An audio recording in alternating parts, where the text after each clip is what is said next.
Top boxing news.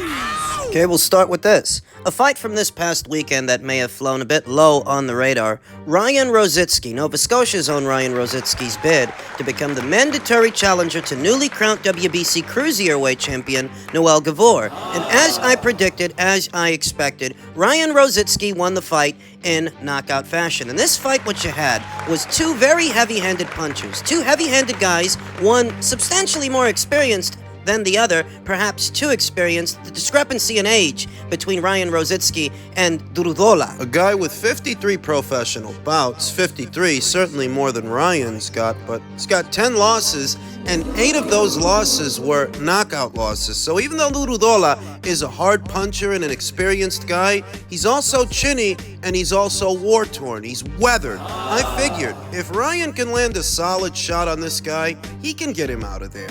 Just has to mind his power. The best way a pressure fighter can mind power. That's by slipping, rolling, riding, bobbing, and weaving under punches as he's coming forward in order to apply his trademark pressure, and it worked for him, as I expected that it would. He is now the newly crowned mandatory challenger to newly crowned WBC Cruiserweight champion Noel Gavor, who won his fight by way of knockout against former WBC Cruiserweight champion Lunga Makabu in what was a Don King show. Noel Gevor, otherwise known as Noel Mikhailian, is now one of 4 Cruiserweight champions in the Cruiserweight division. He's got the WBC title. France's own Arsene Goulamarian, he's got the WBA. Jai Opataya of Australia, he's got the IBF. And Chris Billam-Smith, who's going to be in action very soon, little over a week's time, he's got the WBO. We'll see if he can keep it. Noel Gevor is now ranked among that pantheon of fighters, that pantheon of champions, sporting a professional record of 27 wins with 2 losses, no draws,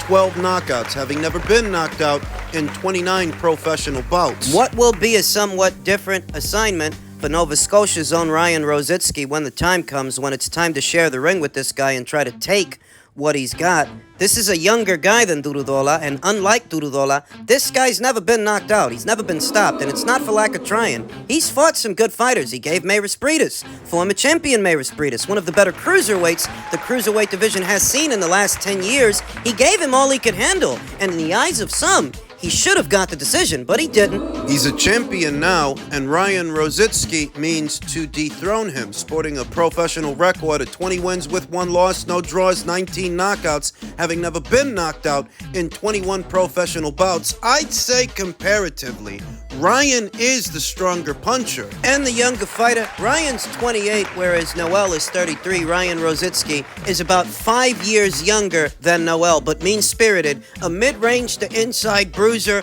a brawler. And with Noel Gavor, it's not that I think he should break character and try to be something that he isn't. A more cerebral fighter, a more cerebral boxer. Those kinds of alterations seldom ever go well in this sport. You shouldn't try to reinvent the wheel because you're facing a trickier opponent than the last opponent you had. What you should try to do is sharpen up on the things that you're already good at. He has to mind Noel Gavor's power just as much as he had to mind Durodola's power. Noel can crack, and he's a stubborn customer. He's durable, so don't look to topple him with the first hard shot that lands. You want to keep him under pressure, but protect yourself at the same time. How do you do that? Well, pressure fighter's defense is going to look a little different than somebody else's, say, a pure boxer. Pressure fighter's got to focus on slipping, rolling, bobbing, and weaving under punches, riding punches, perhaps more so than a pure boxer, an outside boxer, because the outside boxer's on the outside. He's not in the kill box, the way he's got to worry about riding punches as much as a close quarters fighter. A phone booth fighter, when you're in the phone booth, you're in line for hooks, you're in line for uppercuts, so you want to keep your head on a swivel. Stay moving. You could argue that every single base style and every kind of boxer can benefit from these defensive maneuvers, which is true, but depending on the base style, there's going to be more emphasis on some movement than others. And guy who's on the inside most of the time, most of the fight, he's got to keep his head on a swivel or keep those hands high, catch and counter, catch and shoot. Because he's in the kill box. Pressure fighters, more so than everybody else, have a penchant to want to stay close to their opponent, stay on top of their opponent most of the round and most of the fight. That means you need to be protecting yourself at all times. You're not safely on the outside. You're not out of range. Gonna have a tough assignment in Noel Gevor. He's gonna be opposite the ring, a stubborn customer who likely won't go down off the first hard shot that lands. Because Noel Gevor, he's been in there with Krzysztof Glowacki. He's been in there with Mayris Briedis, with Lunga Makabu. These are guys who can punch. Ryan can punch. He wants to put the pressure on that guy. There needs to be an emphasis on head movement, slipping punches on the way in, shooting the jab at an angle, doubling and tripling up on that jab. So when you do that, it keeps the other guy's hands high. It keeps the guy's guns holstered. So you can close the distance safely without too much coming back at you. That's what Artur Beterbiev does. That's what Mike Tyson used to do. Doubling and tripling up on the jab as they close the gap. Some instances when a guy's doubling and tripling up on the jab, it's not even with the intention of hitting the guy with the jab so much as keeping the other guy's hands high, keeping those guns holstered so he's not throwing punches as you close the distance. So you don't get caught on the way in. Rozicki versus Gavor has all the makings of a good fight, a shootout. And I question as to who's going to promote it, because where Ryan is with Three Lions Promotions, a Canada-based outfit, I'm not sure what Noel Gavor's situation is. His last fight was a Don King show, but I don't know if he's a Don King fighter. So that requires clarity. Will require some clarification, though. If nothing else, we know that Ryan Rozicki is now in the queue, and he means to unseat Noel Gevor. We'll see if he can. Men's super lightweight and welterweight news. Teofimo Lopez is now hoping to face Terence Crawford, which seems a bit of a farcical call-out when you consider that Terence is under contract. Teofimo calling him out is no more sensible and sensical than Jaron Ennis calling him out when we all know that Terence is under contract and he has to give Spence a rematch. It makes you wonder if that's not the reason these guys are calling him out, because everybody knows what's going on. Starts to look like the only reason they're calling him out is because they know the fight won't happen and they know that he's busy. Crawford said Lopez on the Portaway podcast when asked who would be his ideal dance partner. The 26-year-old was never interested in feasting on nondescript opponents and bottom feeders. In just 14 fights, the talkative New Yorker took on an undefeated Masayoshi Nakatani. After picking up the win, he violently ripped the IBF title away from Richard Comey. And if that wasn't enough, Lopez brazenly placed a target on the back of former pound-for-pound star Vasyl Lomachenko. If you thought Lopez would sit back and enjoy his accolades, you simply don't know him. Even if I don't, that doesn't make this call-out any more realistic. We all know that Terence Crawford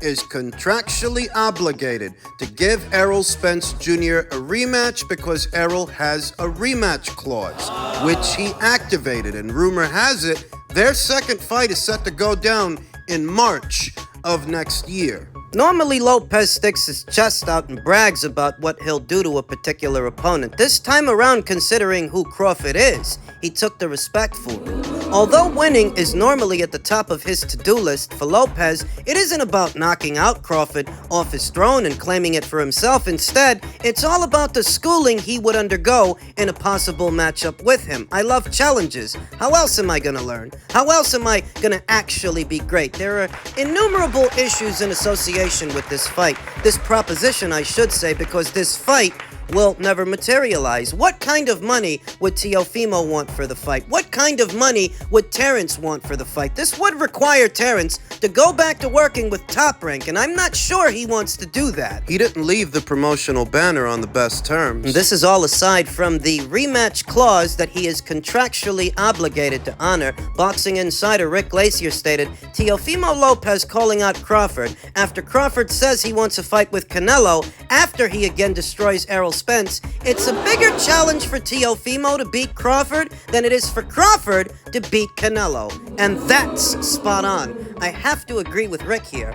I like Crawford's chances against Canelo better than I like Teofimo's chances against Crawford. And that doesn't necessarily mean... That doesn't mean that Crawford beats Canelo. That doesn't make it a lock. All it means is he stands a better chance of beating Canelo than Teofimo stands a chance of beating him.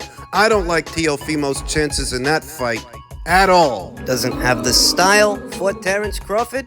He doesn't have the size. Teofimo Lopez is an excellent boxer puncher counterpuncher, but he's far too reliant on the other man's aggression to get off his big punches, his big shots. And with Terence Crawford, he'd be dealing with a naturally bigger, taller, and longer fighter that doesn't actually need to be close to him to hit him. He could pot-shot him from the outside safely, and because he's taller and longer, he's got longer limbs, longer legs, longer strides to bounce in and out of range against the smaller man, landing punches from a safe distance and getting out of range before Teofimo can come back with something, because Teofimo's shorter, stumpier, with shorter, stumpier arms. Terence Crawford out-hustles taller guys than Teofimo all the time. He out-hustled Victor Postol like this, Julius Longdongo, Jeff Horn, and Jose Benavidez. More recently, Errol Spence Jr. He'd have no issues managing the distance against Teofimo, who's smaller than all of those guys. Who, even if he has some speed and some power, he ain't got the height, he ain't got the length for the assignment. Moreover,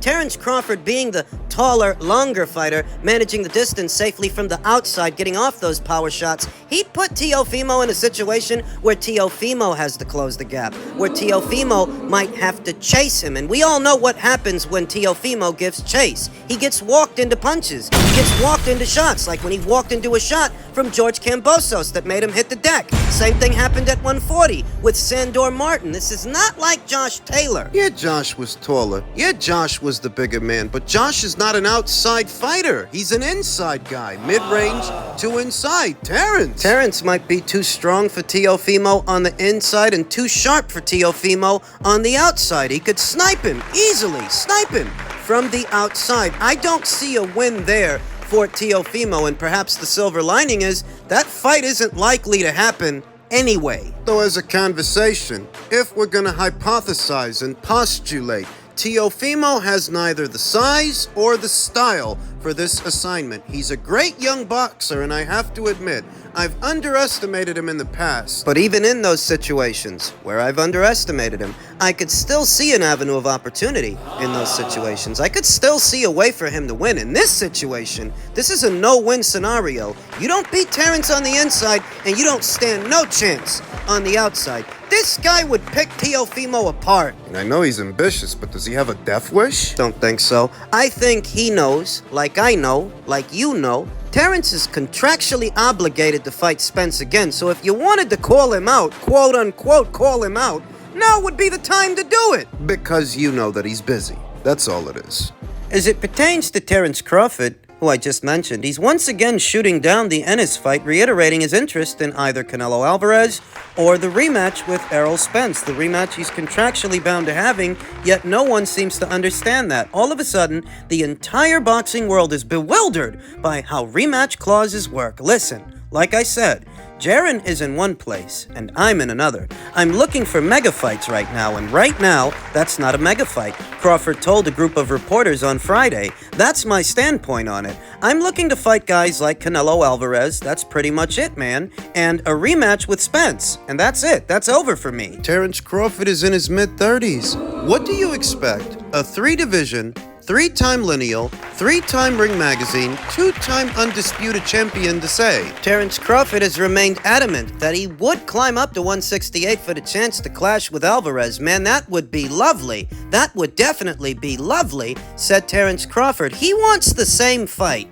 that the Spence fans were advocating that Spence have before Terence Crawford destroyed him, before Terence Crawford beat him to a bloody pulp and took all his belts. Wasn't it the Spence fans advocating? Weren't they the ones advocating for a Spence versus Canelo fight? Hell, wasn't Spence himself at one point advocating for that fight, so that when Crawford advocates for the same thing, the energy changes. The energy is different. So many of the arguments you see in the sport of boxing are fueled by little more than biases and double standards. And I was never even against Errol Spence getting a shot at Canelo Alvarez. I just felt that he shouldn't leave the division, he shouldn't leave the weight class with that unfinished business, that before you make it about Canelo, first settle up with Terence Crawford. And if you take care of business, then you can see about fighting Canelo. But you didn't take care of business. Terence Crawford did. So why is it so wrong that he wants to fight Canelo? Because fighting Jaron Ennis is more important. The latest flavor of the month, the new shiny, unbeaten fighter that all the former Spence fans are now getting behind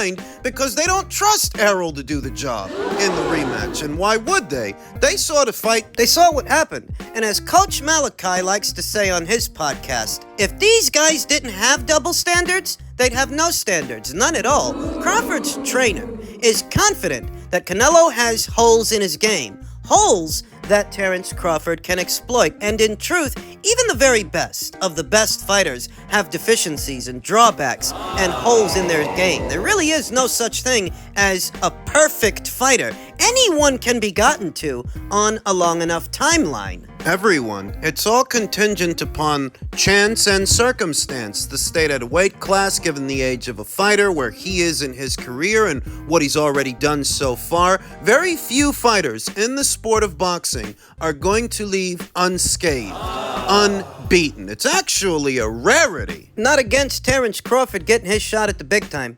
I'm not against him getting a Canelo Alvarez fight, but I'm not against David Benavidez getting that same fight either. The disconnect is that Canelo Alvarez has to fight everybody on the planet. Everybody from 147 up to 175. As ridiculous as that sounds, that's what people are expecting him to do. His biggest critics never stop to think how unrealistic what they're proposing is and how stupid they sound. Given everything he's done already, they treat him like he's the guy that has something to prove. Kind of like they treat Terence like he's the guy that has something to prove to Jaron Ennis. Is that the fella that went 12 rounds with a man named Karen? Terence has something to prove to him.